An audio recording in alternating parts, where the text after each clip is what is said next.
Sean todos muy bienvenidos a una transmisión más del Instituto Vida para Todos. El tema general, Filadelfia. Quien tiene oídos, oiga. Llegamos al mensaje número 3.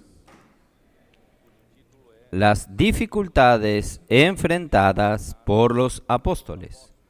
La lectura de la Biblia, Apocalipsis capítulo 2, versículos 4 y 5. Antes de comenzar en el tema en sí, ayer nosotros tuvimos a la tarde una buena comunión con los hermanos cooperadores, donde nosotros cuando nos fuimos a abordar Efesios capítulo 4, entonces, a mí me gustaría pasarle un poco a todos los hermanos aquello que nosotros compartimos allí juntamente con los cooperadores. Capítulo 4 de Efesios, versículo 7, comienza así. Pero a cada uno de nosotros fue dada la gracia conforme a la medida del don de Cristo. Antes de todo, yo quería hacer un pequeño ajuste en el término. Nosotros habíamos cambiado ministros de riquezas materiales para facilitar nuestro entendimiento y también nuestra explicación. Y nosotros comenzamos a usar el término emprendedores del reino. Pero este término parece que ya fue usado por alguien. Entonces, para no crear confusión, nosotros entonces vamos a usar otro término. Inversores del reino. Usted quiere invertir, quiere invertir, pero invierta en el reino. Entonces vamos a usar este término. Inversores del reino. Muy bien, entonces vamos a volver a Efesios capítulo 4, versículo 8. Por lo cual dice, subiendo a lo alto, llevó cautiva la cautividad y dio dones a los hombres. ¿Y eso de que subió? ¿Qué es? Sino que también había descendido primero a las partes más bajas de la tierra. El que descendió es el mismo que también subió por encima de todos los cielos para llenarlo todo.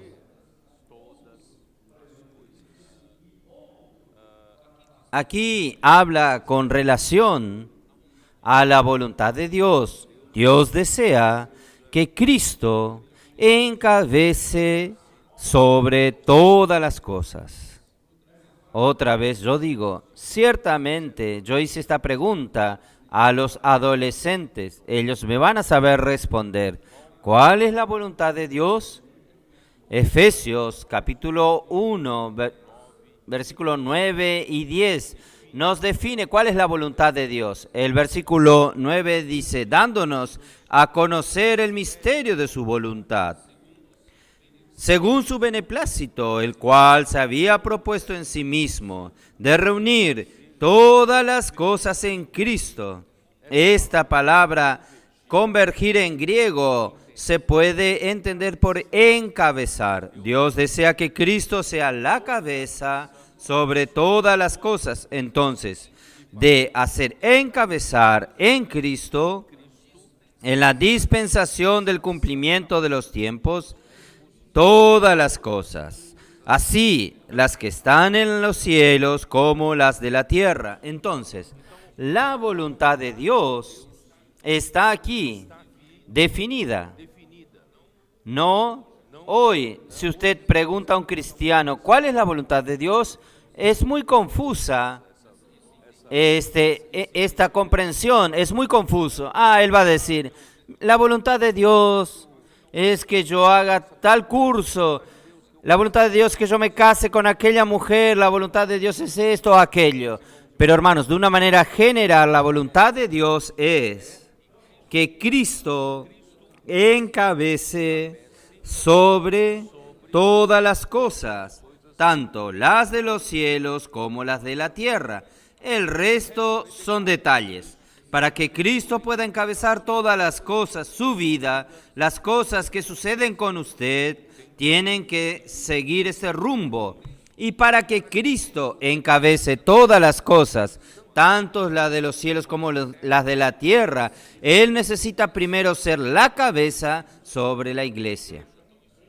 Esto está en el capítulo 1 de Efesios, en el versículo 22. Y sometió todas las cosas bajo sus pies y lo dio por cabeza sobre todas las cosas.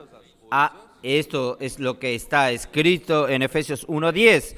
Para que Cristo sea la cabeza sobre todas las cosas, Dios lo dio a la iglesia. Dios dio Cristo a la iglesia, la cual es su cuerpo, la plenitud de aquel que todo lo llena en todo. Entonces, hermanos, la iglesia es el cuerpo de Cristo. La iglesia no es meramente una organización humana o una organización religiosa. La iglesia es el cuerpo de Cristo. La iglesia es un organismo vivo. No es algo organizado por el hombre, sino que un organismo vivo, un cuerpo vivo, donde Cristo encabeza. Cristo es la cabeza sobre la iglesia y Cristo necesita primeramente llenar a la iglesia para encabezarla, para que la iglesia se torne la plenitud de aquel que todo lo llena en todas las cosas. ¿Ustedes me siguen o no? ¿Consiguen entender? Para que Cristo encabece sobre todas las cosas, Él necesita primero hacer que Cristo encabece la iglesia. La iglesia es el cuerpo de Cristo y Cristo es la cabeza sobre la iglesia. Y la manera de que Cristo encabece su iglesia, todos los miembros, es llenando a cada miembro de Cristo. ¿No es así? Esta es la manera, no es meramente por enseñanzas, no es meramente por cambios en el comportamiento, sino que es por llenar la iglesia del mismo Cristo. Cuando nosotros estamos llenos de Cristo, hermanos, ciertamente nosotros estaremos teniendo a Cristo como nuestra cabeza en todas las cosas, ¿no es así? Entonces, cuando Cristo llene su iglesia, la iglesia entonces se tornará la plenitud de aquel que todo lo llena en todas las cosas. La iglesia estará lista para cooperar con Dios, para Dios poder hacer con que Cristo sea la cabeza sobre todas las cosas, tanto las de los cielos como las de la tierra. ¿Quedó confuso esto o no? Entonces vamos a volver a Efesios 4 entonces. El proceso entonces para que Dios haga esto es el siguiente. Dios entonces necesita dar dones a los hombres para que los hombres, ya que nosotros, la iglesia no es una organización religiosa humana, ya que la iglesia es el cuerpo de Cristo y nosotros necesitamos recibir dones de Cristo para que nosotros funcionemos cada uno como un miembro del cuerpo de Cristo. ¿Ustedes entienden? Por eso hay necesidad de las cuestiones de los dones. Entonces el versículo 7. Pero a cada uno de nosotros fue dada la gracia conforme a la medida del don de Cristo.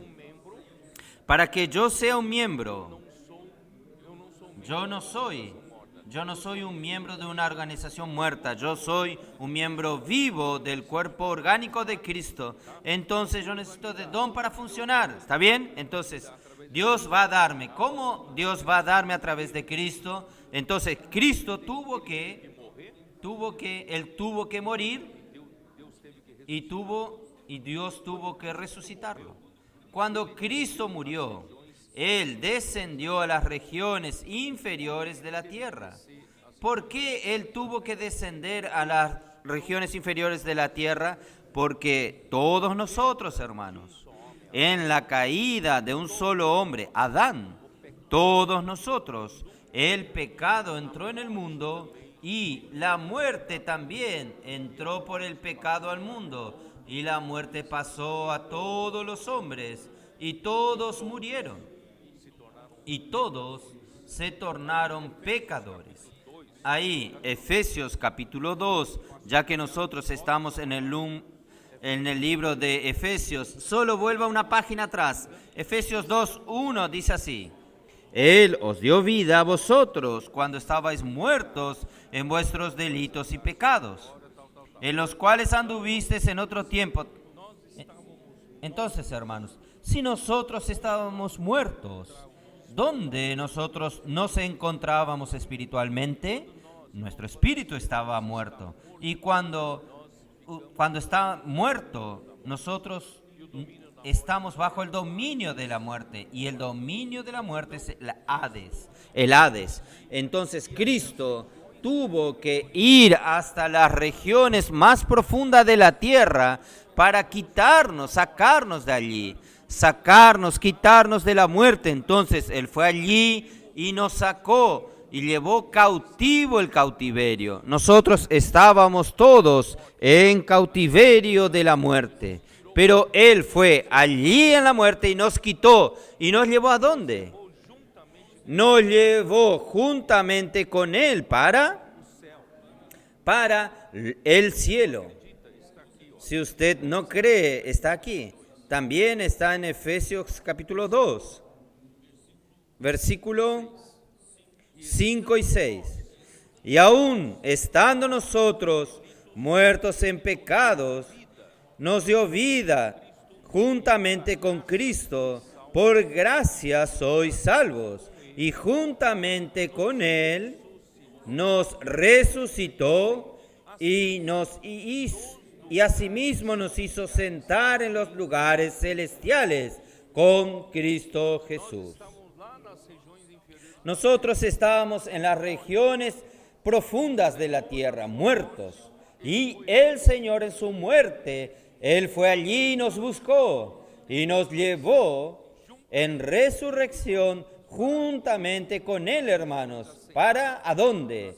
A las regiones, para sentarnos en las regiones celestiales en Cristo Jesús. ¿No es maravilloso, hermanos? Hoy nosotros estamos en Cristo, en resurrección, en estos lugares celestiales en Cristo. Y allí, ¿qué sucedió? Versículo 10. Volviendo a Efesios 4, perdón. Versículo 10. El que descendió es el mismo que también subió por encima de todos los cielos para llenarlo todo.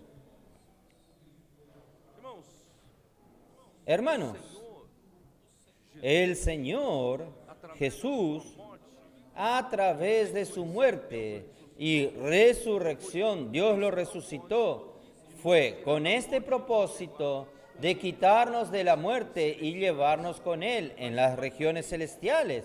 Pero más que esto, Él fue llevado y fue sentado, colocado en la región más alta, en el lugar más alto. ¿Para qué? Para poder Él llenar todas las cosas. Hermanos, las cosas espirituales, las cosas físicas son una sombra de las cosas espirituales, ¿no es así, hermanos? ¿Quién fue con nosotros a Itaipú? Hicimos una visita el día viernes, ¿no es así? El viernes a la mañana. Creo que un grupo de cooperadores y otros hermanos fuimos a hacer una visita en Itaipú. Todos los hermanos quedaron impresionados con el volumen de agua que está represada ahí por la represa, y la represa en el punto más alto de la estructura, yo creo que es alrededor de 160 metros de altura. ¿Estoy en lo correcto? 160 metros de agua, de altura de aguas represadas. Y en el punto más alto, hasta donde se genera la energía a través de las turbinas, allí está. Nosotros tenemos una altura de columna de agua. En la ingeniería física se llama columna de agua. Esta columna de agua, esta altura de columna de agua, existen turbinas que están a 118 metros de la superficie y algunas turbinas están a 113 metros de altura. Entonces, es alrededor de, vamos a redondear, 120 metros de altura de agua. ¿Usted sabe qué significa 120 metros de altura de agua? Obtenemos una presión de agua de 120 toneladas por metro cuadrado. Usted hace un dibujo de 1 metro por 1 metro en el piso y ahí suponga que en ese metro por metro, en aquella área, está cargados con una carga de 120 toneladas. Usted imaginen, 120 toneladas, no sé si ustedes saben que es la mitad o 1/3 de la carga de un avión Airbus lleno. Entonces, 120 toneladas sobre un área de 1 metro cuadrado. Es esta fuerza, hermanos, es la que mueve a las turbinas. Las turbinas comienzan a moverse y generan energía eléctrica que nosotros usamos. Ciertamente esta energía viene de Itaipú, esta energía que estamos viendo. Entonces aquella columna de agua, esta fuerza del agua y el poder, la energía potencial del agua, transformada en energía cinética en los rotores y generando energía eléctrica que nosotros usamos hoy esto. Entonces, hermanos, espiritualmente lo mismo. Si usted desea que Cristo llene todas las cosas, Cristo tiene que estar sobre todas las cosas. Voy a usar la física ahora. Y por gravedad, este agua que está sobre todas las cosas consigue llegar a todos, consigue llenar a todos. Entonces fue necesario que Cristo sea elevado hasta sobre todo. ¿Y dónde está este versículo? Vamos a volver al capítulo 1 de Efesios, versículo 19.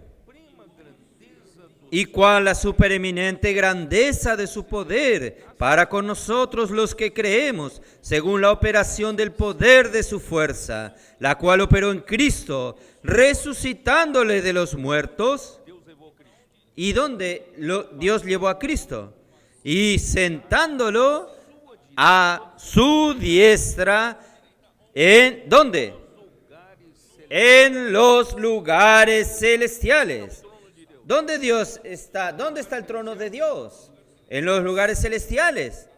Sobre todo principado y autoridad y poder y señorío y sobre todo nombre que se nombra, no solo en este siglo, sino también en el venidero. Solo cuando Cristo fue elevado sobre todo principado y potestad y cualquier otra autoridad sobre todo, ahí entonces Él lo dio a la iglesia para ser la cabeza sobre todas las cosas.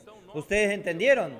Entonces, nuestro Dios, hermanos, Él está en el punto más alto de este universo. Claro que no es físicamente, es espiritualmente. Él está en el punto más alto de este universo. Él está sobre cualquier otra potestad y poder. Y Él ascendió a nuestro Señor Jesús, hombre, para esta posición más alta. Entonces, Él es capaz, hermanos. ¿Quién está en la posición más alta? Es capaz de llenar todas las cosas. ¿No es así? ¿Dónde está el tanque de agua de su casa? En el punto más alto de su casa. ¿Por qué? Porque usted quiere usar el agua en todos los puntos de su casa. Entonces, el tanque de agua tiene que estar sobre todo. Cristo, hermanos, fue elevado por Dios sobre todas las cosas para poder llenar todas las cosas. ¿Dónde está Dios? Yo creo que Isaías 57. ¿Cuál es el versículo? Allí dice, así dice el Señor. Él es el alto y el sublime. ¿Dónde está esto? Isaías 57, versículo 15. Porque así dice el alto, el sublime, que habita la eternidad, cuyo nombre es el Santo. Yo habito en la altura y la santidad. Hermanos, Dios está en el punto más alto, espiritualmente hablando, en el punto más alto de este universo. Nadie lo supera. Y Él elevó a Cristo a este punto, sentado a la diestra de Él. Por eso, hermanos, es que Jesús, después de muerto y resucitado, Él volvió a sus discípulos. ¿Qué les dijo en Mateos 28, versículo 18? ¿Qué Él dijo? Mateos 28, 18. Adolescentes, ¿saben esto? ¿Qué Jesús dijo en Mateos 28, 18? Toda potestad me es dado en el cielo y en la tierra. Él fue elevado al punto más alto del cielo y de la tierra, y Él obtuvo la autoridad que está sobre todo principado, potestad, dominio, poder. Entonces Él, toda la autoridad me fue dada. Allí Él vino a la iglesia, entregó esta autoridad de la cabeza al cuerpo para, hermanos, hacer discípulos a todas las naciones, para llenar todas las cosas. Bueno, vamos a volver. Yo salí mucho, tuve que salir. Vamos a volver a Efesios 4. Voy a volver a leer el versículo 10. El que descendió es el mismo que también subió por encima de todos los cielos para llenarlo todo. Ahí sí, hermanos, Él habla cómo Él va a edificar la iglesia. Y Él mismo constituyó a unos apóstoles, a otros profetas, a otros evangelistas, a otros pastores y maestros, ¿a fin de qué? A fin de perfeccionar a los santos para la obra del ministerio. Esta frase usted la va a encontrar en la versión King James actualizada, está mejor traducida así. A fin de perfeccionar a los santos para la obra del ministerio. ¿Cuál es nuestra obra del ministerio? Es la edificación del cuerpo de Cristo. Hermanos, es allí que yo mostré a los cooperadores en esta comunión. Hermanos, que Dios tuvo que hacer que Cristo muera, resucite, quitarnos, sacarnos de las regiones inferiores de la muerte y colocarnos juntamente con Él en las regiones celestiales. Allí Él concedió dones a los hombres. Él también concedió hombres con estos dones. Estos hombres, ¿quiénes son? Apóstoles, profetas, evangelistas, pastores y maestros, no como títulos, a fin de... Ellos tienen una función. ¿Cuál es su función? El perfeccionamiento de todos los santos. Hermanos, el enemigo arruinó nuestra mente, creando un concepto de jerarquía en la iglesia. Entonces nosotros cuando leemos, Él concedió a unos apóstoles, la jerarquía está aquí. Aquí es jerarquía. Entonces, aquí hay un ranking entre nosotros. No, esto es funciones. Entonces, hermanos, esto que estaba intentando explicar a los cooperadores, hermanos, entre nosotros no puede haber conceptos de posición, conceptos de quién es mayor, quién es menor. ¿Usted concuerda conmigo? Nosotros tenemos que salir de los errores de los 19 siglos de degradación, del clericalismo, el sistema clérico y laicos, y se creó el sistema papal, y hasta hoy, hermanos, Sardis intentó reformar y volver a lo que era antes, pero no lo consiguió. También en Sardis hay un sistema pastoral, es pastores y los laicos. Entonces el Señor quiere restaurar aún más. El Señor quiere restaurar en que todos nosotros somos miembros que edifican. Nosotros somos los que edificamos la iglesia. Es a través del sacerdocio de cada miembro. Entonces, entre nosotros no hay este concepto de posición. Mateos 18.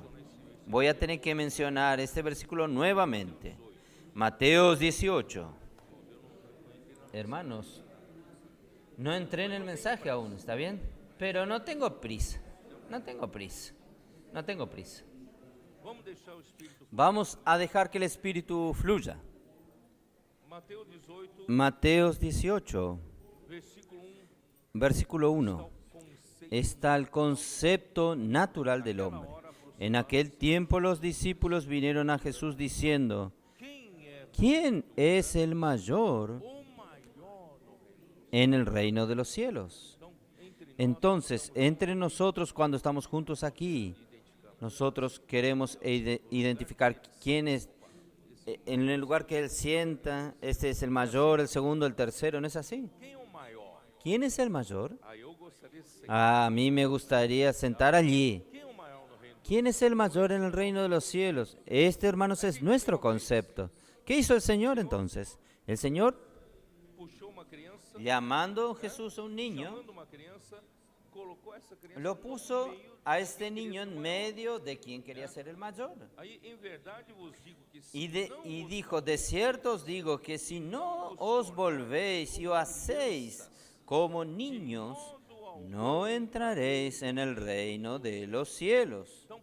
Entonces, para mostrar el reino de los cielos, hermanos, no es una organización humana, no es algo de la esfera terrenal, es algo de la esfera celestial. Hermanos, el reino de los cielos es un organismo vivo.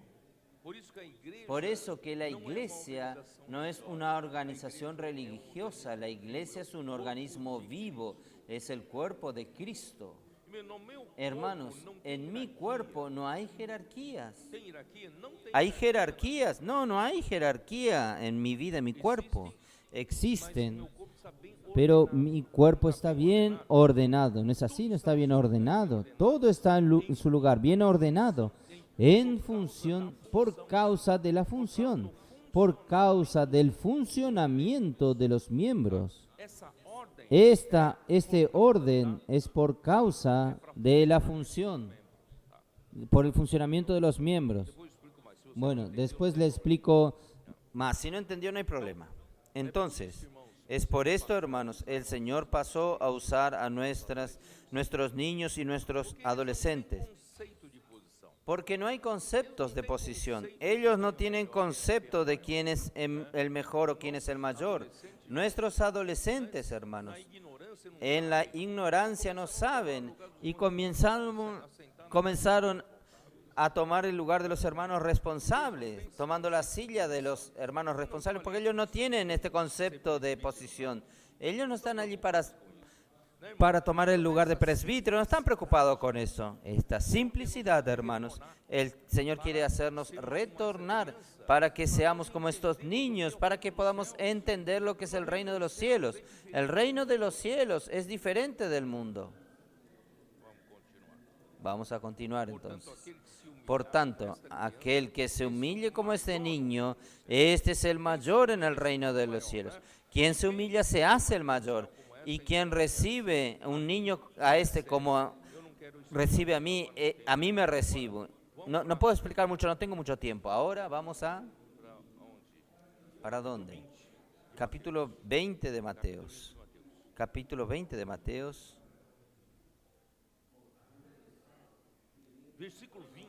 Versículo 20. La madre de Santiago y Juan. Hizo algo que indignó a los demás discípulos. Ella fue allí, quieta, fue a pedirle a Jesús: Jesús, cuando venga su reino, permita que mis dos hijos, uno se siente a tu diestra y otro a tu izquierda. Miren el concepto de posición. Jesús, entonces, yo no voy a leer todo esto, yo voy directo al versículo 22. Versículo 22. Entonces Jesús, respondiendo, dijo: ¿no sabéis lo que pedís? Los gobernadores de los pueblos los dominan y los mayorales ejercen autoridad sobre él. No es así entre vosotros. Quiere decir, nosotros estamos acostumbrados a vivir el mundo organizado. Hermanos, este mundo tiene que ser organizado, porque si no es solamente en el reino de los cielos, es algo vivo. El resto tiene que ser organizado. Si un gobierno no es bien organizado, hermanos, va a ocurrir una ruina. Si una empresa no está bien organizada, va a fundirse. Hermanos, todo tiene que ser muy bien organizado. En la organización humana, hermanos, nosotros tenemos gobernadores en el mundo, el sistema de gobierno. Nosotros tenemos gobernadores que dominan sobre el pueblo y nosotros tenemos mayorales que ejercen autoridad sobre el pueblo. Es así que funciona. Y nosotros que crecimos de esta manera, todos crecimos de esta manera, entonces nosotros entendemos que en la iglesia también es así. ¿Está? Entonces, cuando yo hablo apóstoles, profetas, evangelistas, pastores y maestros, usted ya en su cabeza ya coloca un ranking. Número 1, número 2, número 3, número 4, número 5. ¿Está? Pero no es así entre vosotros. Por el contrario, quien quiera hacerse grande entre vosotros, quien quiera ser el grande, va a ser el que os sirva. Vamos a tener un espíritu de servidor. Vamos a servir a los otros y no esté buscando posición. Y quien quiera ser el primero entre vosotros será vuestro siervo. Tal como el Hijo del Hombre, que no vino para ser servido, sino para servir y dar su vida en rescate de muchos. Hermanos, este es el espíritu que debe prevalecer entre nosotros. Este es el espíritu entre nosotros. Mateos 23. Mateos 23.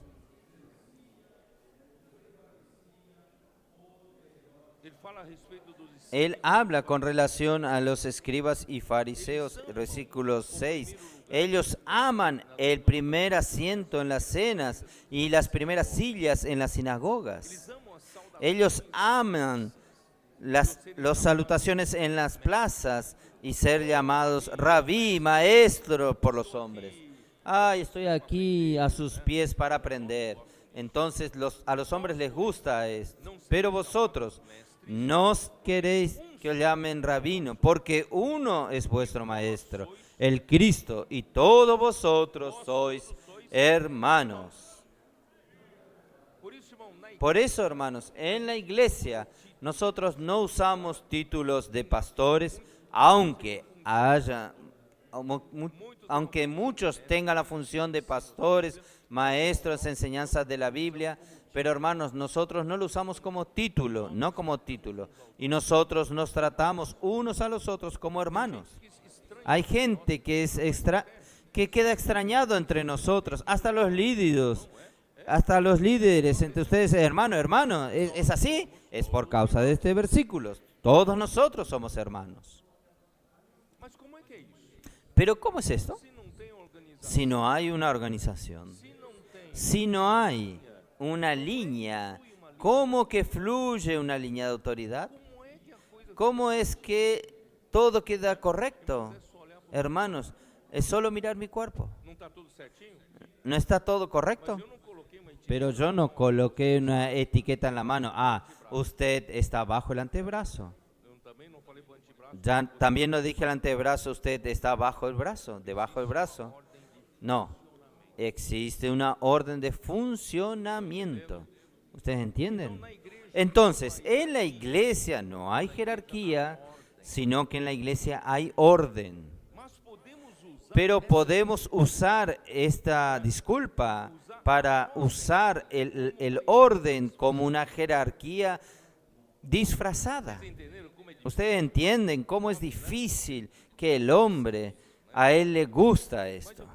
Pero yo quiero decirles a ustedes, hermanos, yo voy a explicar de la siguiente manera para ustedes. Ustedes, ¿cómo ustedes están vivos? ¿Quién me mantiene vivo aquí hablando con ustedes?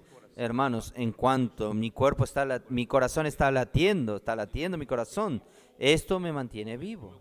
En el momento que mi corazón pare de latir, yo muero. Entonces, voy a hacer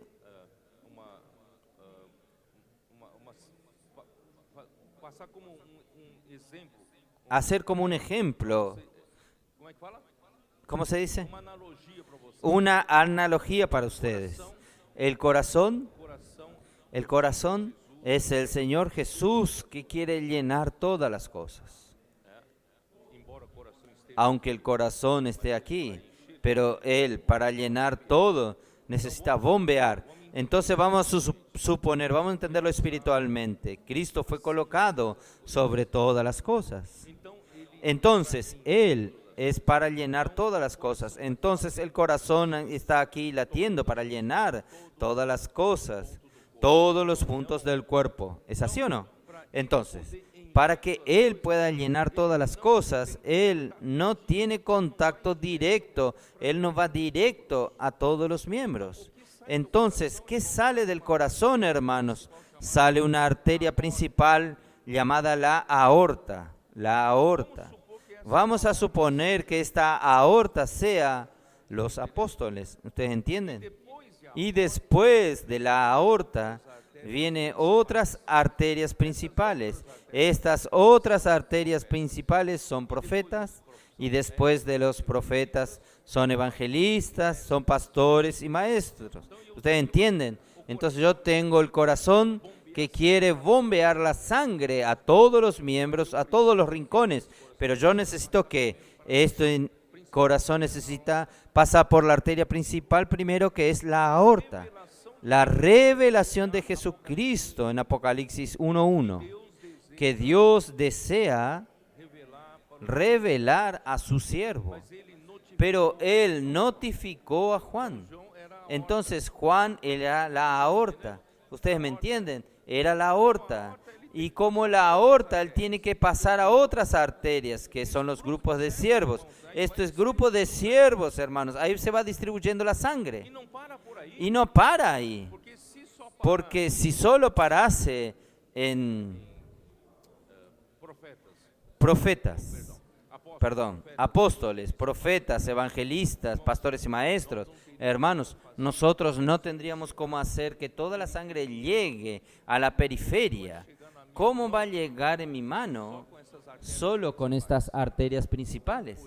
Entonces, por eso, hermanos, en el versículo 16 de Efesios 4, ¿de quién? Versículo 15 dice así: pero siguiendo la verdad en amor, crezcamos en todo en aquel que es la cabeza. Esto es Cristo, de quien todo el cuerpo bien concertado y unido entre sí por todas las coyunturas. Aquí nosotros tenemos la aorta, otras arterias principales, secundarias, pero ahora tenemos las coyunturas. Las coyunturas es para llevar a más lugares donde las arterias no consiguen llevarlo. A coyunturas, pero después que se ayudan mutuamente según la actividad propia de cada miembro. Entonces, hermanos, no solo tenemos la aorta, tenemos las arterias principales, tenemos las arterias secundarias y nosotros tenemos que distribuir hasta la periferia de nuestro cuerpo.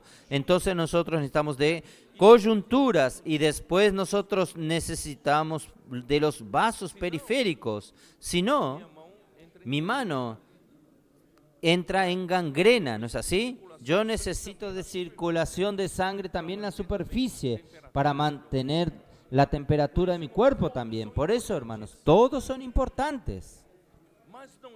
Pero no es jerarquía. ¿Es jerarquía? No, no es jerarquía. Es para el funcionamiento del cuerpo.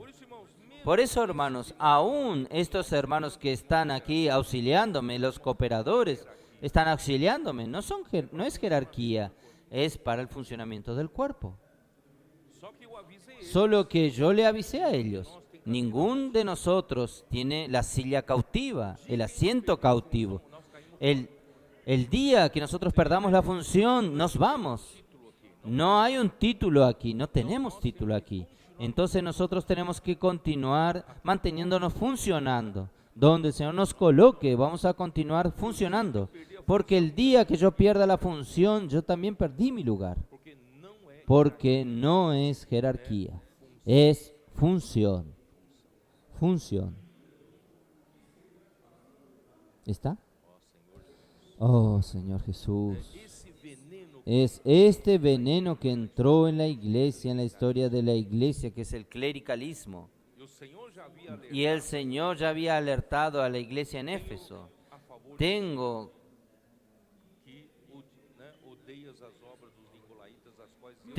a favor tuyo que odias las obras de los nicolaitas, que yo también odio. La obra de los nicolaitas es permitir que entre jerarquía de organizaciones. Ahí la iglesia se fue degradando a partir del siglo II. Y ahora, hermanos, el Señor quiere restaurar.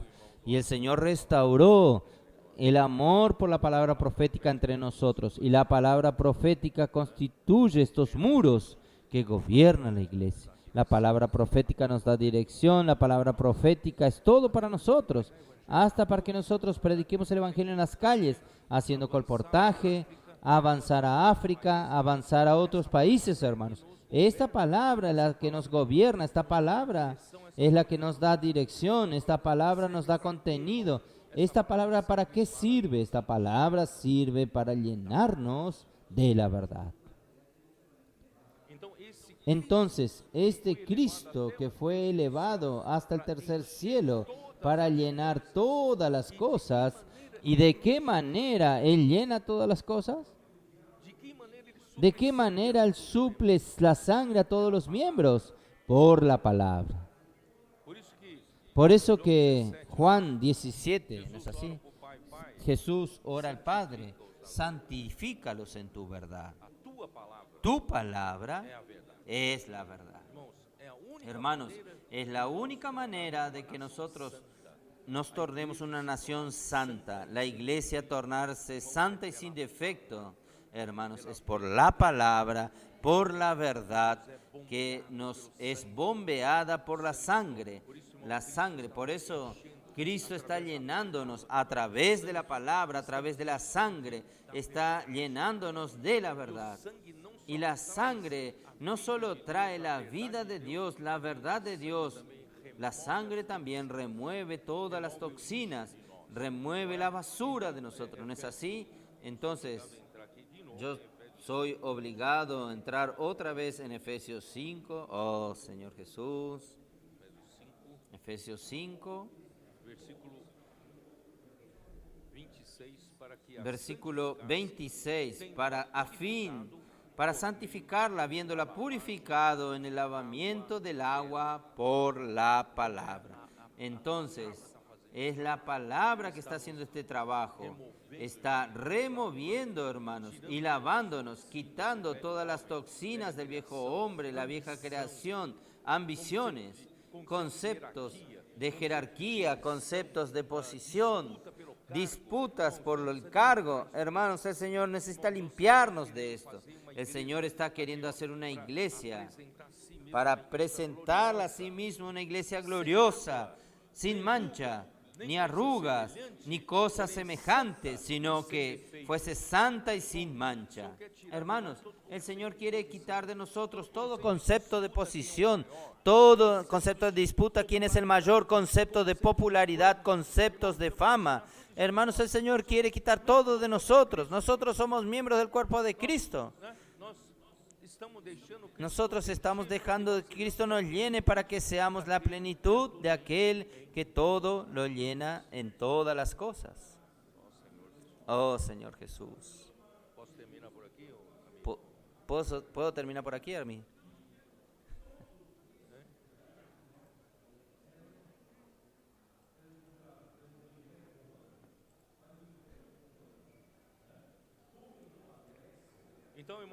Entonces, hermanos, yo les dije a ustedes que el apóstol Pedro, él fue primer apóstol en el Nuevo Testamento que el Señor Jesús comenzó a usar como el canal en el Nuevo Testamento, ¿está bien? Entonces, cuando Él se levantaba para hablar, Él se levantaba juntamente con los 11. Entonces los 12 se levantaba, pero Él era el ministro de la palabra, Él era quien hablaba.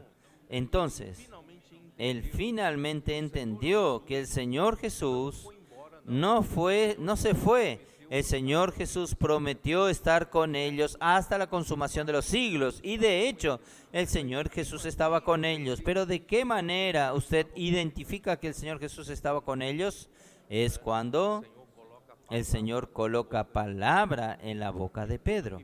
Y todo lo que Pedro hablaba, hermanos, ejecutaba la obra de Dios. Entonces, aquella primera iglesia, la iglesia en Jerusalén, se afirmó, se confirmó, se multiplicó por causa de la palabra profética de Pedro. ¿Está bien? ¿Estoy en lo correcto o no? Es así, hermanos, que la iglesia fue engendrada en el día de Pentecostés y seguía por el liderazgo de Pedro. Y yo le leí a ustedes Hechos capítulo 2, 42. Estableció un modelo maravilloso para que nosotros sigamos, que es la iglesia perseveraba en la enseñanza de los apóstoles y en la comunión. Hoy es lo mismo. Hermanos, solo hay una voz de comando. El Señor habla y nosotros tenemos comunión sobre lo que el Señor habla, y principalmente no es para tornarnos buenos habladores de mensajes, no, para hacernos ejecutores de la orden, porque la palabra de Dios siempre es una orden. Y así, hermanos, el Señor prosperó en Judea en aquel primer tiempo. Pero yo no tengo tiempo de explicar mucho, infelizmente, hermanos. Ahí entraron muchos sacerdotes también aceptaron la fe, y también otros que eran vamos a decir, del liderazgo de los judíos también se convirtieron.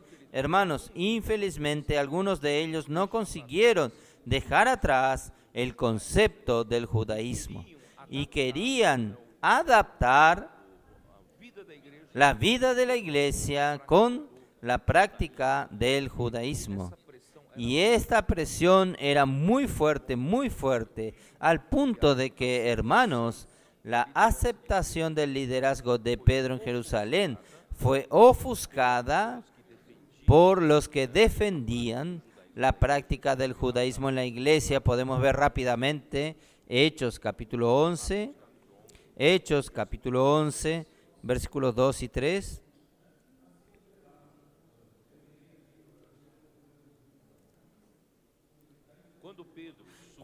Cuando Pedro subió a Jerusalén, disputaban con él los que eran de la circuncisión,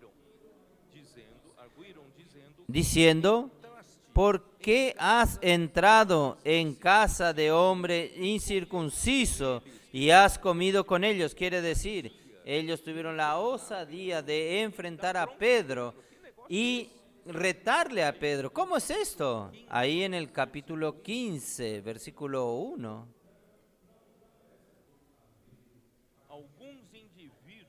Entonces algunos que venían de Judea enseñaban a los hermanos: si no os circuncidáis conforme al rito de Moisés, no podéis ser salvos. Y versículo 5. Pero algunos de la secta de los fariseos que habían creído se levantaron diciendo: es necesario circuncidarlos y mandarles que guarden la ley de Moisés. Entonces había una presión muy grande de un grupo de los judíos que no consiguieron entender que la era cambió del Viejo Testamento a Cristo. Ahora es Cristo, no es más la práctica de la circuncisión, de la observancia de la ley de Moisés. Hermanos, Cristo nos libertó del yugo de la ley. Gálatas deja muy claro esto, solo que, hermanos, fue muy difícil esta presión para Pedro, no fue Pedro. Y Santiago, él se tornó, no es Santiago el hermano de Juan el apóstol. Este Santiago que aparece en Hechos de los Apóstoles era hermano de Jesús y él era un hombre piadoso. La misma Biblia dice esto, que era un hombre piadoso, solo que él no tenía claridad sobre este cambio de dispensación a tal punto que él se tornó el portavoz de este grupo que estaba a favor del judaísmo, adaptado a la iglesia. Entonces, ¿qué sucedió?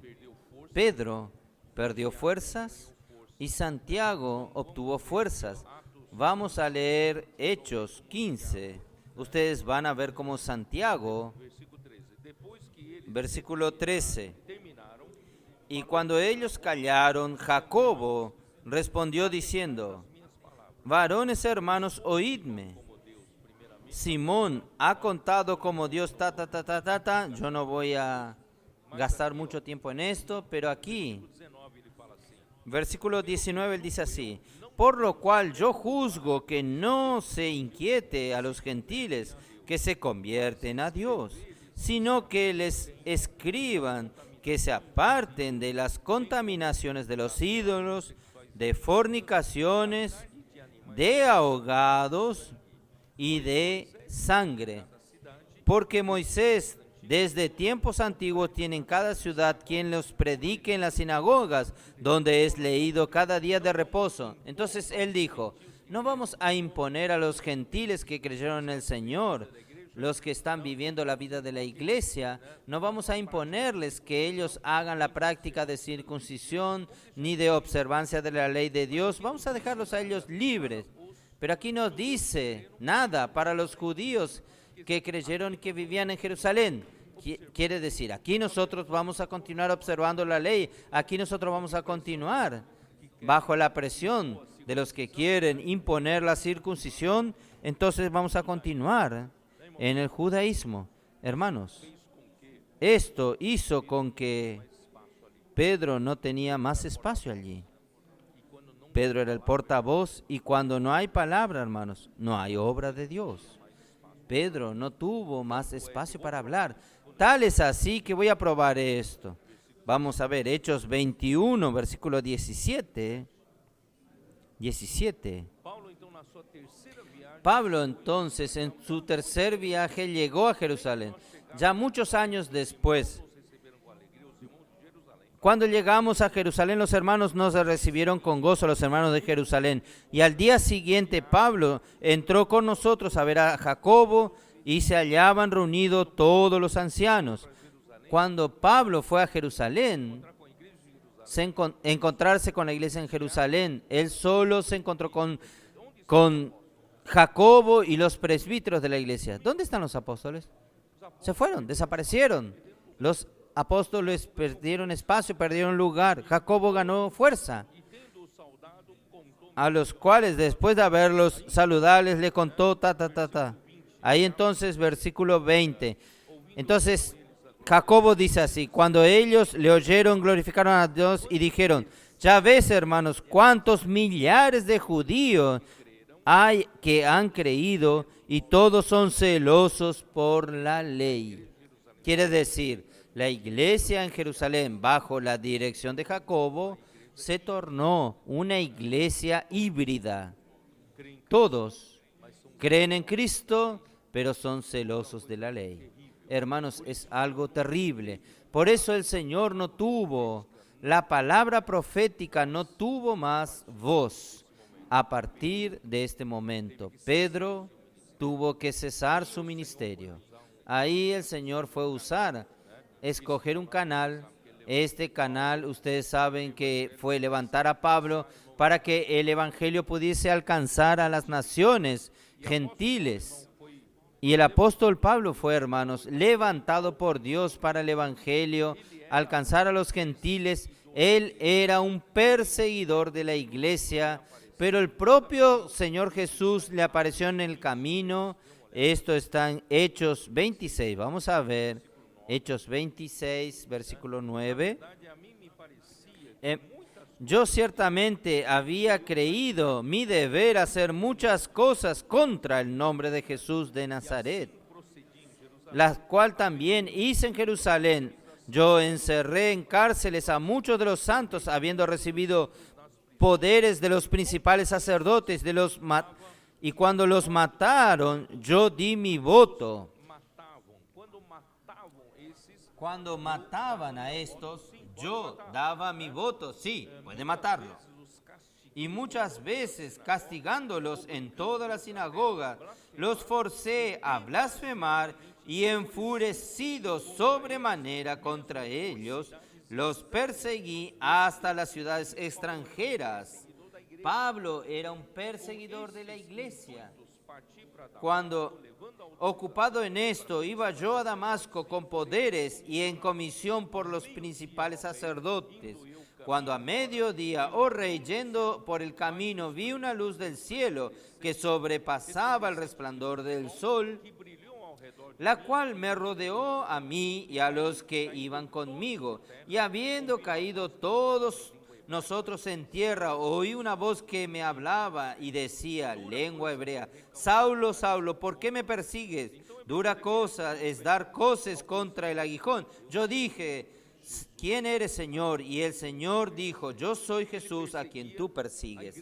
Él perseguía a la iglesia, pero Jesús dijo, usted me persigue. Quien persiga al cuerpo, la iglesia, el cuerpo de Cristo, quien persiga al cuerpo de Cristo está persiguiendo a la cabeza, persiguiendo a Cristo. Pero levántate y ponte sobre tus pies, porque para esto he aparecido a ti, para ponerte por ministro y testigo de las cosas que has visto y de aquellas en que me apareceré a ti, librándote de tu pueblo y de los gentiles, a quienes ahora te envío. ¿Para qué? Para que abras tus ojos, para que se conviertan de las tinieblas a la luz y de la potestad de Satanás, para que reciban por la fe que es en mí perdón de pecados y herencia entre los santificados. Entonces Pablo fue el vaso escogido. Esto está en Hechos 9:15.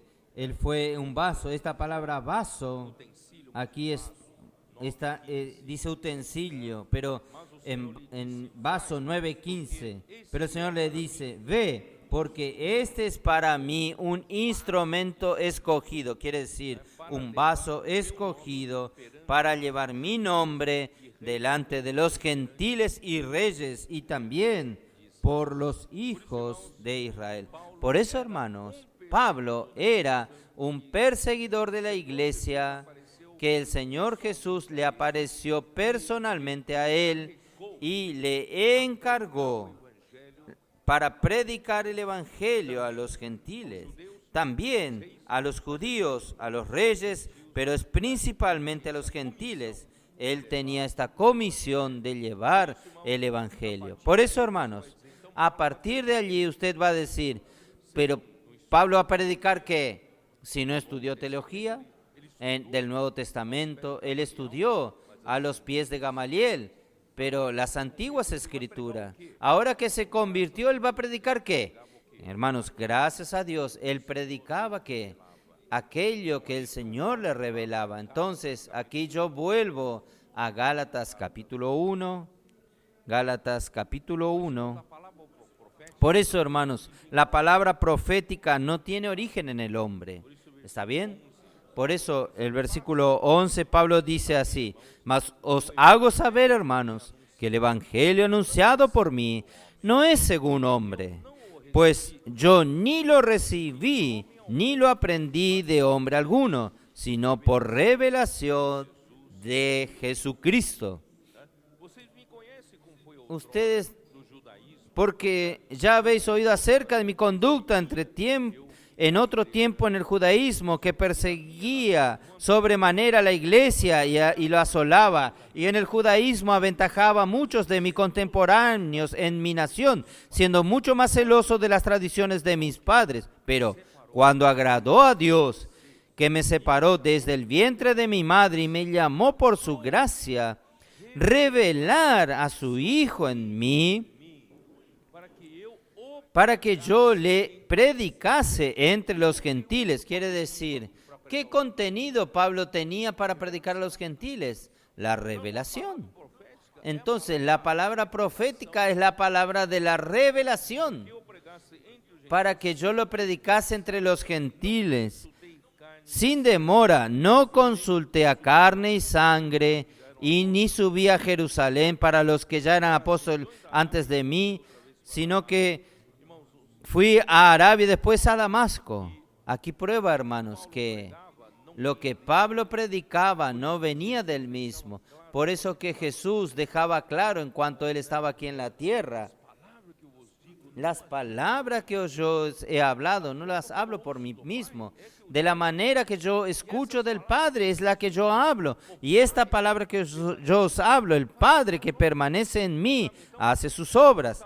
¿Saben? Entonces, así es más que claro que la palabra profética no tiene procedencia en el hombre.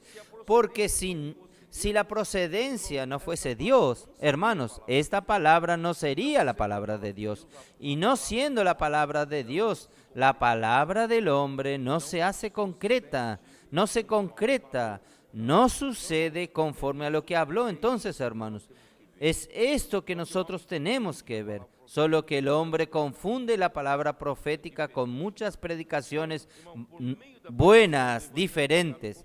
Hermanos, por medio de la predicación del evangelio predicado por Pablo, la obra de Dios avanzó de Antioquía, donde él fue enviado para vivir la primera vida de la iglesia de los gentiles en la iglesia en Antioquía. Él fue a Galacia, fue para Asia Menor, fue para Macedonia, atravesando el mar Egeo, fue a Macedonia y fue hasta Acaya, llegando por fin en su tercer viaje hasta Roma. Y por ejemplo, y Pablo en Éfeso, él predicaba la palabra a todos los habitantes de Asia.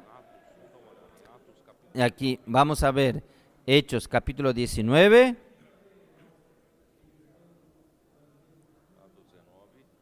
Hechos 19. Él predicaba 19:10.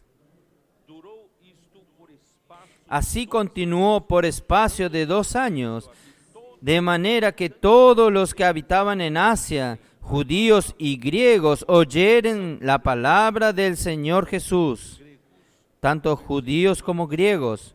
En el versículo 20, así crecía y prevalecía poderosamente la palabra del Señor.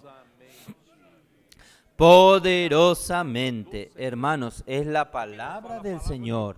Aquí no habla la palabra de Pablo. La palabra del Señor crecía y prevalecía poderosamente.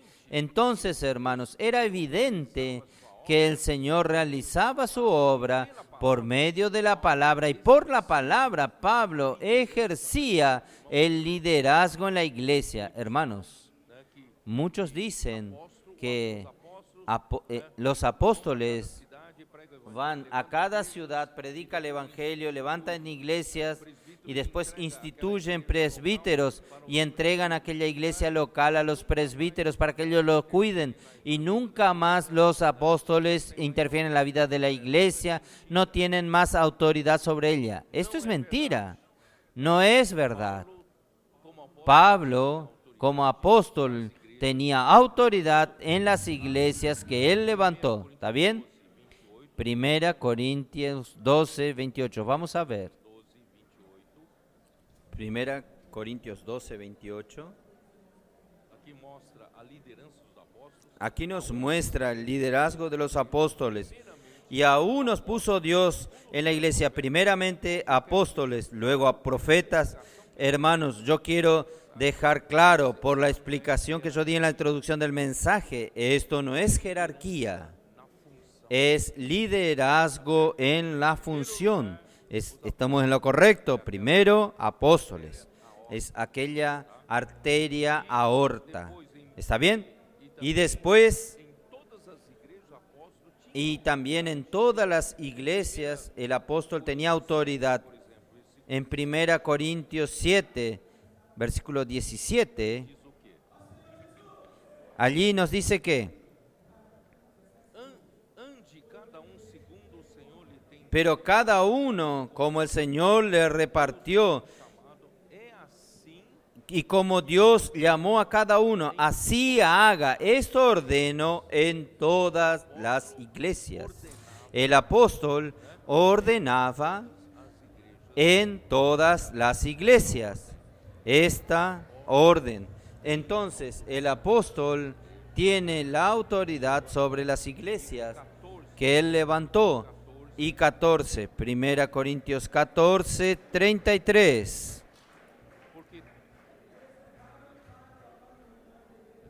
Porque, no, espéreme. Hay algo que está mal. ¿Es así? 33. Pues Dios no es Dios de confusión, sino de paz, como en todas las iglesias de los santos. Entonces, no es este tema, el apóstol no interfiere más. No es verdad. Y también, 2 Corintios 11, 28.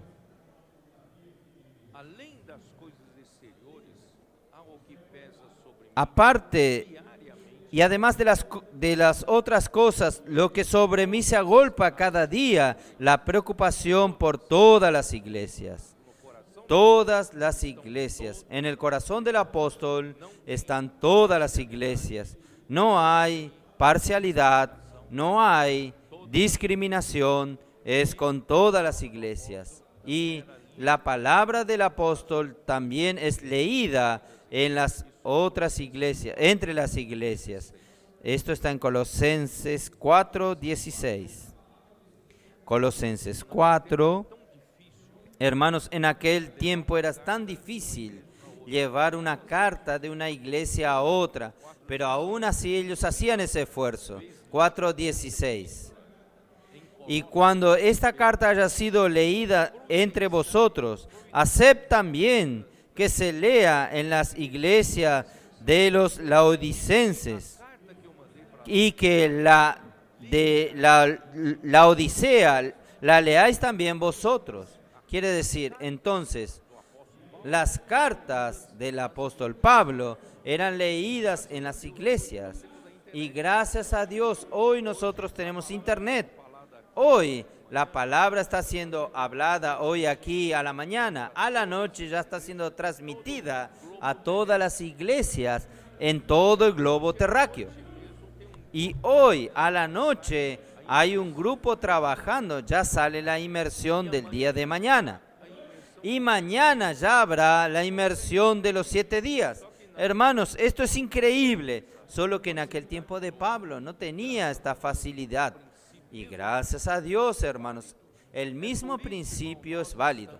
Es por esto, hermanos, nosotros somos trabajadores de la última hora, porque el Señor también unió la condición que se normalizó en la iglesia con la tecnología, con el avance de la tecnología. Y hoy nosotros tenemos esta posibilidad de que la palabra llegue a todo el mundo, al mismo tiempo. Hoy a la noche, por ejemplo, yo creo que hoy a la mañana ya están oyendo. Muchas iglesias ya están oyendo, pero hoy a la noche esta palabra va a Corea, esa palabra va a África, esa palabra va a Europa, Estados Unidos.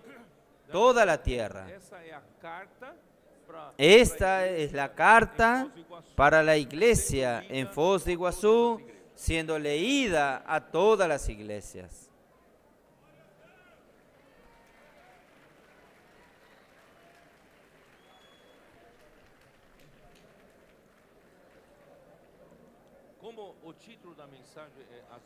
Como el título del mensaje es las dificultades que los apóstoles enfrentaron. Entonces, a partir de ahí, hermanos, yo voy a mostrar claramente las dificultades que Pablo enfrentó. ¿Qué Pablo enfrentó? Primeramente, de los mismos judaizantes que inhibieron el apostolado de Pedro. Solo que ahora ellos, no contentos en estar allí en Jerusalén, ellos estaban yendo detrás de Pablo, por donde Pablo predicaba el evangelio de los gentiles. Pablo levantaba iglesia y iban los judaizantes y decían, no, lo que Pablo predicó no está en lo correcto. Ustedes necesitan practicar la circuncisión, ustedes tienen que guardar la ley de Moisés, si no ustedes no van a ser salvos. Entonces los judaizantes iban detrás de todo lugar donde Pablo predicaba. Ellos iban predicando el judaísmo y también para atraer, ellos predicaban genealogías, predicaban mitos judaicos que sucedieron en el pasado para, ¿saben? Quien tiene picazón en los oídos en vez de oír la palabra profética, le gusta oír esas curiosidades, esas palabras tipo de autoayuda, tipos de contar historias, hermanos, que no edifican. Entonces, vamos a Gálatas 1. Gálatas 1, versículos 6 y 7. ¿Cómo Pablo dice?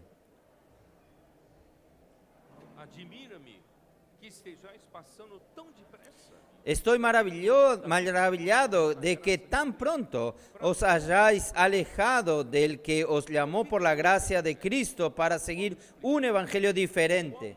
¿Qué es un evangelio diferente? El mismo Pablo explica. No es que haya otros, sino que hay algunos que os perturban y quieren pervertir el evangelio de Cristo. ¿Cómo pervertir? Mas si aún nosotros o un ángel del cielo os anunciare otro evangelio diferente del que os hemos anunciado, sea anatema. Entonces, hermanos, ¿qué es otro evangelio? Otro evangelio es el evangelio que va más allá de lo que Pablo predicó. ¿Ustedes entienden? No necesita hacer necesariamente cosas ridículas. Desde que usted predique algo diferente, es otro evangelio. Como antes hemos dicho y también ahora lo repito, si alguno os predica diferente evangelio del que habéis recibido, sea anatema. Entonces ya comenzó la persecución, comenzó el problema enfrentado para quitar la atención de los hermanos, que debería ser para la palabra profética, porque la comunión sobre la palabra profética es la que hace la obra de Dios funcionar, solo que el diablo viene confundiendo, ofreciendo otros productos a la iglesia. Aquí hay otra enseñanza, otra palabra, y usted por curiosidad, voy a oír si es bueno, y usted termina siendo atraído por esta otra cosa. Pablo es muy serio, solo habla las verdades muy densas. Yo prefiero hablar que es más leve, más rico, más lindo, no me compromete con nada. Entonces, hermanos, comienza a surgir este otro tipo de hablar. Oh, Señor Jesús. Entonces, ¿con qué objetivo, hermanos? Ellos comienzan a hablar otra palabra. Capítulo 4 de Gálatas, versículo 16. Me he hecho pues vuestro enemigo por deciros la verdad. Quiere decir, Pablo estaba hablando la verdad. Era la palabra profética que salía de la boca de Pablo, solo que venían los otros para confundir a los Gálatas con otras enseñanzas, otro evangelio, otra palabra, y al final ellos contaminaron a los Gálatas diciendo que Pablo estaba para ellos, para que ellos odien a Pablo. De repente, Pablo, que estaba hablando la verdad, él se tornó un enemigo de los Gálatas por la acción de estos judaizantes. Versículo 17.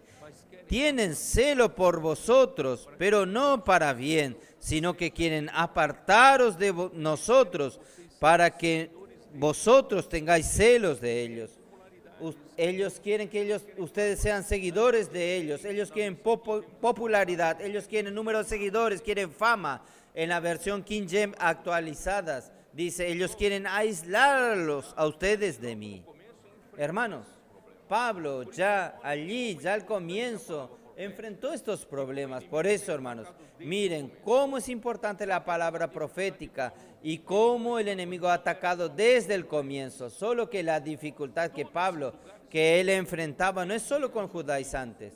Todos estos lugares que él recorrió, desde Antioquía, entrando en Galacia, en Asia Menor, atravesó el mar Egeo, fue a Macedonia, a Gaza, y todos estos lugares, hermanos, eran, claro, del Imperio Romano, pero el Imperio Romano dominó Grecia, pero no dominó la cultura griega. Aquella región toda, a pesar de estar bajo el Imperio Romano, pero todos ellos tenían una gran influencia de la cultura griega. Y la cultura griega, ¿usted sabe cuál es? Usted sabe que la democracia salió de Grecia. Entonces Grecia en verdad no era un imperio, no era un país. Ellos eran ciudades-estado. Cada ciudad era una ciudad-estado independiente, solo que ellos tenían algo en común, que todos hablaban la misma lengua griega y todos practicaban la cultura griega. ¿Y cuál era la cultura griega? Ellos fueron los primeros a pregonar la democracia. Entonces, ¿qué estaba en su cabeza? Todas las ciudades griegas tenían una plaza grande en el centro. Esta plaza grande era llamada de Ágora. Y en esta plaza grande, donde estaban todas las principales instituciones gubernamentales, estaban los principales mercados, y también allí, en medio de la plaza, había un lugar para que las personas hablasen, predicasen sus teorías filosóficas, porque Grecia era muy influenciada por el concepto de la mitología griega, politeísta, muchos dioses, y ellos creían en fatalidades. Quiere decir, todo era porque los dioses griegos, cuando el ser humano ofende a algún dios griego, él manda algún tipo de castigo. Entonces, para aplacar esta ira de los dioses griegos, ellos tenían que ofrecer sacrificio, adoración a este ídolo. Y todo era por fatalidad. Vino la inundación. La inundación es porque nosotros ofendimos al Dios de la inundación. La zafra, esta oportunidad fue buena. Entonces nosotros ofendimos al Dios de la agricultura. Es así. No me conseguí casar. Yo no me sacrifiqué a la diosa del amor. ¿Saben? Cosas de ese tipo. Solo que ahí surgieron los filósofos griegos mostrando. No, esperen, no pueden ser así. No es cosas tan...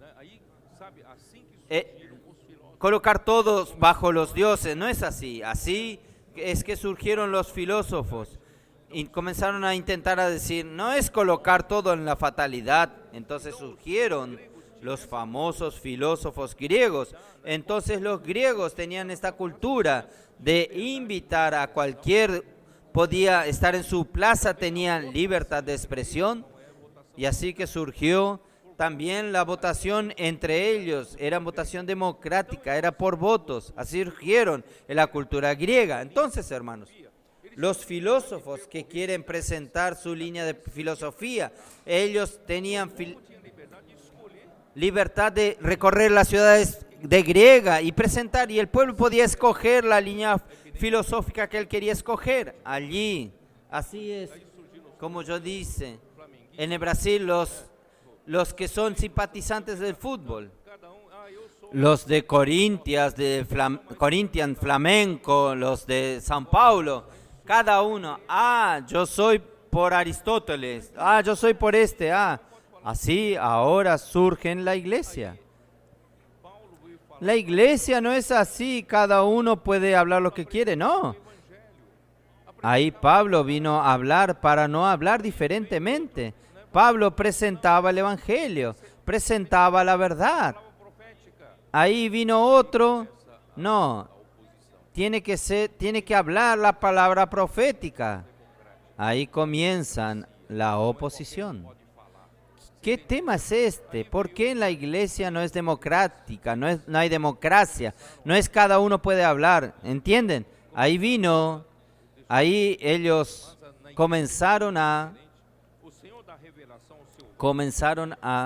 déjenme leer, pero en la iglesia de Dios es diferente. El Señor da revelación a su vaso escogido y esta palabra se convierte en la enseñanza de los apóstoles, la cual da dirección a la iglesia y gobierna la iglesia y promueve la unidad entre ellos. Hermanos, miren qué cosa maravillosa. Si todas las iglesias están practicando esta palabra profética, usted sabía que usted no tiene ni conciencia de esto, pero si un día fue a varios países de África, ellos están acompañando la palabra profética, usted va a percibir que usted es uno con ellos y ellos son uno con usted. Usted nunca los vio en su vida. ¿Y quién promueve la unidad? Es la palabra. No necesita ir muy lejos, entre nosotros aquí. ¿Quién promueve la unidad entre nosotros? Nosotros hablamos lo mismo, pensamos lo mismo, disfrutamos lo mismo, tenemos unidad entre nosotros. ¿Y quién promueve la unidad? Es la palabra. Si abrimos a la democracia, uno habla así, uno habla otro así, nunca va a haber unidad en la iglesia. Entonces, gracias a Dios, el Señor es muy sabio. Primera Corintios 1, vamos a ver. Ahí entonces, entre los griegos comenzó a haber partidos. Capítulo 1, versículo 10. Os ruego, pues, hermanos, por el nombre de nuestro Señor Jesucristo, que habléis todos una misma cosa. Gracias a Dios nosotros hablamos una misma cosa. Y que no haya entre vosotros divisiones, sino que estéis perfectamente unidos en una misma mente y en un mismo parecer, en la misma opinión. Porque ha sido informado acerca de vosotros, hermanos míos, por los de Cloé, que hay entre vosotros contienda. Quiero decir que cada uno de vosotros dice, yo soy de Pablo, yo soy de Apolos, y otros de Cefas, y yo de Cristo. Ahí se formaron 4 partidos. ¿Acaso está dividido? ¿Cristo fue crucificado, Pablo, por vosotros? ¿O fuiste bautizados en el nombre de Pablo? Doy gracias a Dios de que a ninguno de vosotros he bautizado, sino a Crispo y a Gallo, para que ninguno diga que fuisteis bautizados en mi nombre.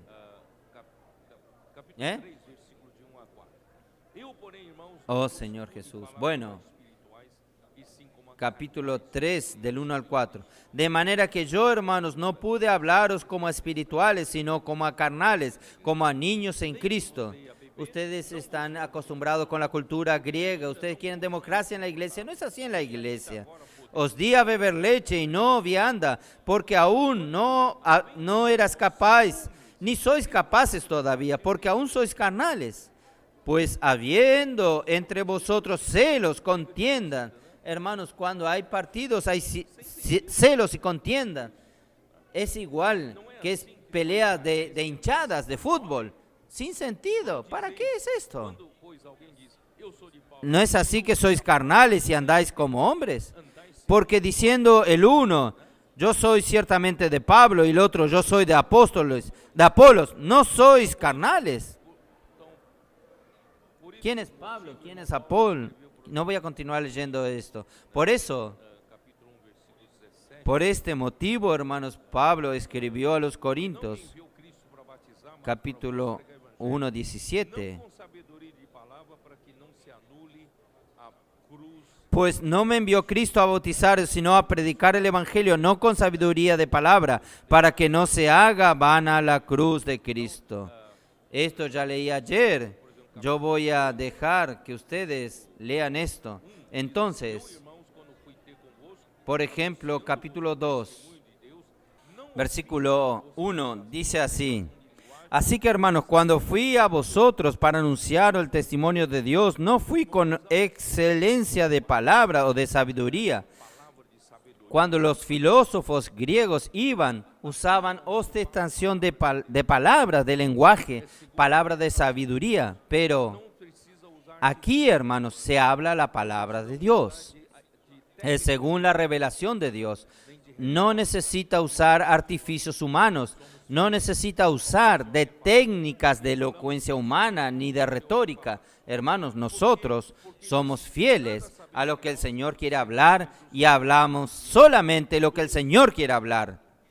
Pues me propuse no saber entre vosotros cosa alguna, sino a Jesucristo y a este crucificado. Y estuve entre vosotros con debilidad y mucho temor y temblor. Y mi palabra, ni mi predicación, fue con palabras persuasivas de humana sabiduría, sino con demostración del Espíritu y de poder.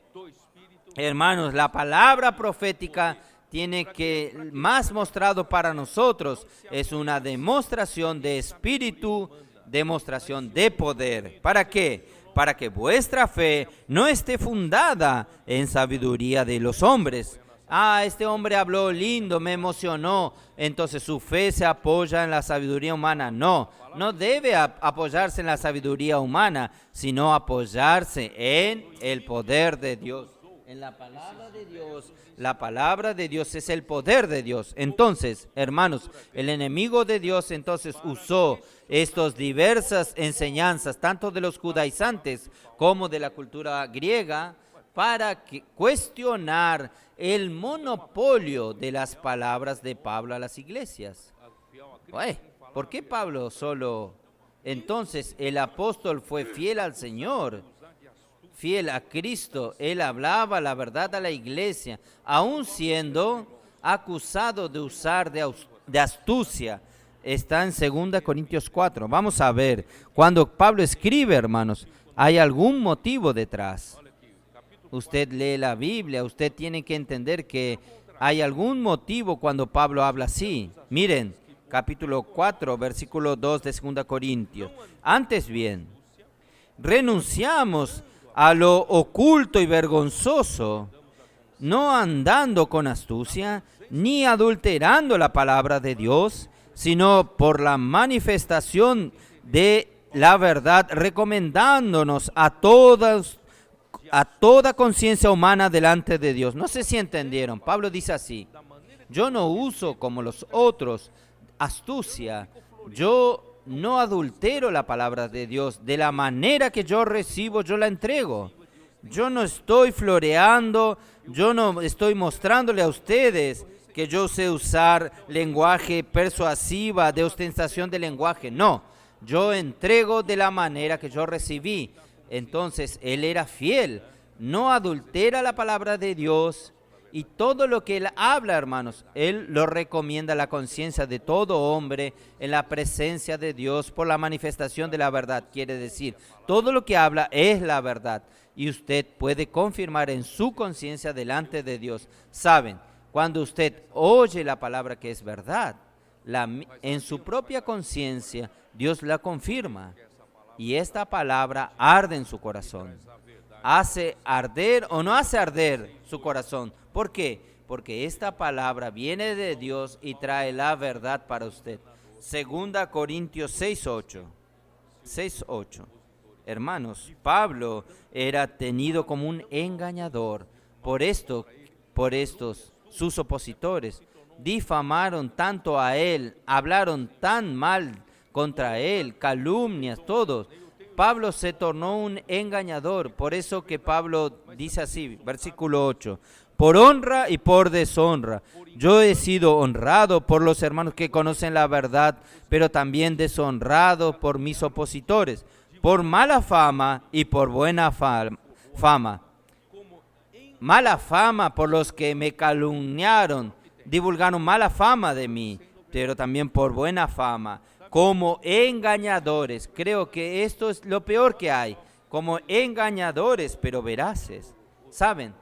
Como si usted estuviese engañando. Miren, los de Coré hablaron a Moisés. Moisés, ¿qué tema es este?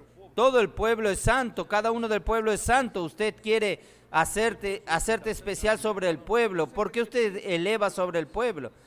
Moisés no tenía ni esto en su cabeza. Después de lo de Datán y Abirán dijeron, usted quiere ser príncipe sobre nosotros, ¿saben?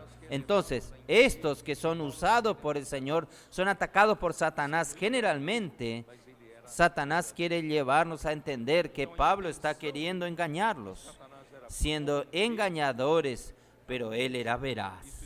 Entonces, la intención de Satanás era corromper la mente. Esto está en 2 Corintios 11,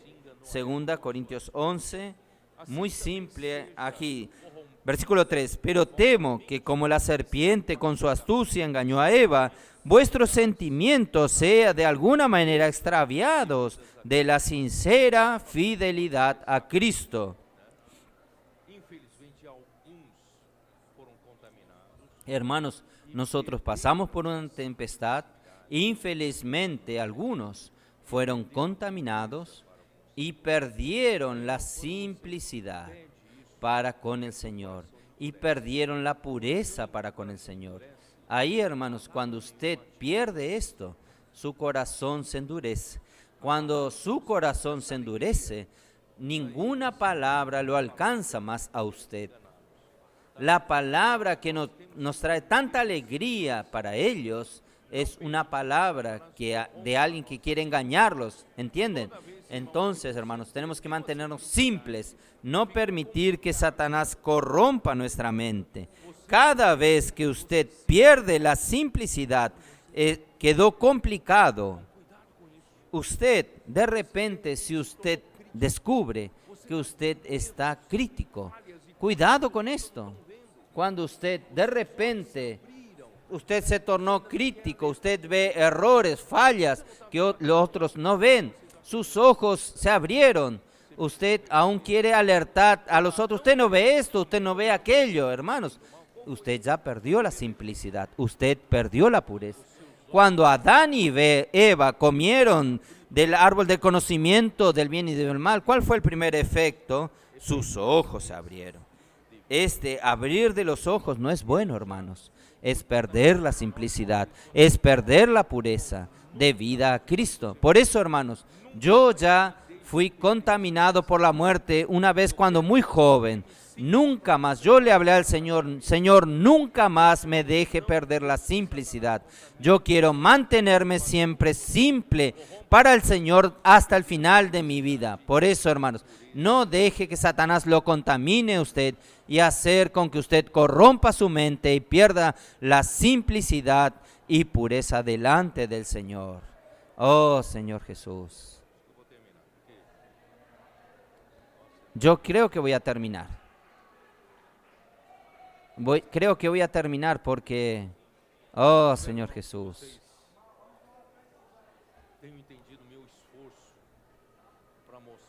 Espero, hermanos, que ustedes hayan entendido mi esfuerzo para mostrarles a ustedes cuánto es malo que la iglesia muerda una píldora venenosa. Cuando la iglesia tragó la píldora venenosa, fueron hermanos, fueron simplemente 19 siglos de caída, de degradación. No es un juego esto, hermanos. 19 siglos, ¿son cuántos años? 1900 años. Hermanos, no estoy jugando, no. Por eso, hermanos, vamos a volver a la simplicidad. Vamos a permanecer en esta simplicidad de amar como nuestros adolescentes aman la palabra profética. Vamos también, hermanos, vamos a aprender con ellos. Vamos a hacer inmersión en serio. Vamos a hacer la transcripción de los mensajes. Vamos a aprender con ellos, dormir con Dios oyendo el mensaje, despertar oyendo el mensaje y aún yendo a la escuela. Ellos están constituidos de la palabra. La verdad está inculcada en sus corazones. Hermanos, sus vidas están cambiando. Toda la iglesia puede entrar en esta esfera. No vamos a dejar que el enemigo complique nuestra mente. No vamos a perder la simplicidad y la pureza. No permitamos que el enemigo corrompa nuestra mente. Miren cuánto beneficio la palabra profética nos trajo a nosotros. ¿Usted quiere perder todo esto? No. Hermanos, nosotros tenemos aún mucho que avanzar. Realmente, hermanos, de esta manera nosotros tenemos esperanza de traer al Señor de regreso. El Señor va a usarnos a hacer que el Evangelio del Reino sea predicado en toda la tierra habitada. Y el Señor va a usarnos para la edificación de la iglesia. ¿De qué manera, hermanos? Hermanos, limpiando, manteniendo puro nuestro corazón. Esto que yo hablé ayer para los cooperadores, yo quiero hablar a todos ustedes. Yo le dije a los cooperadores, no sea, nuestro corazón es corrupto. Si nosotros no percibimos, de repente estamos queriendo subir posiciones. Nosotros queremos subir para ser los mayores, queremos ser los más apreciados, con mayor fama, más seguidores. Hermanos, esto es peligroso. Vamos a mantenernos simples, puros. Yo hablé a los hermanos, ya pensó que si un día, yo experimenté esto, si un día el Señor te coloca de lado, te deja de lado por algún malentendido, de repente usted fue apartado de su servicio. ¿Cómo sería su corazón? Yo le dije a ellos, ¿cómo sería su corazón? De rebeldía, desobediencia, de ira. ¿Quién hizo esto? ¿O usted simplemente sería, yo, hermano, soy simplemente un miembro del cuerpo de Cristo, yo solo quiero ser fiel al Señor, no me importa cargo, no me importan posiciones, ¿dónde el Señor me coloca? Yo solo quiero ser fiel al Señor, ¿entienden? Entonces nosotros tenemos que mantenernos siempre puro nuestro corazón, no tener ambición, no tener lucro, ganancia, no luchar por la posición, porque, hermanos, en la iglesia no hay lucha por la posición, es todo orgánico, es todo para el funcionamiento. Nosotros queremos que todo funcione. Nosotros queremos que todo funcione para el buen funcionamiento de la iglesia y de esta manera tenga seguridad, nosotros vamos a edificar el cuerpo de Cristo. El Señor va a obtener entre nosotros un lugar de habitación en el Espíritu. Amén. Jesús es el Señor.